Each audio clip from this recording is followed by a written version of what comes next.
Sweet Weeks. Puppet Edition. Tell me when you're ready. Harvey Beaks is a fresh breath air. Because it takes place in a woodland area.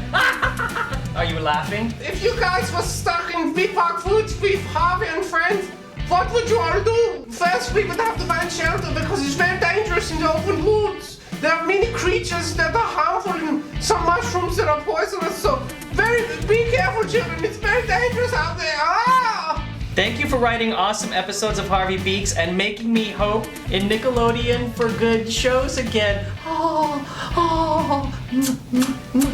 I love this theme tune to Harvey Beaks so much. Oh, shall I sing it for you? It goes, Harvey! Leave it to Harvey Beaks to put me in a feel-good mood tonight. Harvey! Harvey! Harvey Beaks! Yay! Start the show! That's how it goes. I'm convinced you guys are paid to just have fun every day and tweet about it. Yes, we are. How come Harvey can't wink? Well, that's an easy one. Winking is a very hard thing to do. Look, I'll try. Yeah. Does Harvey like ponies? Does this answer your question? We're pals.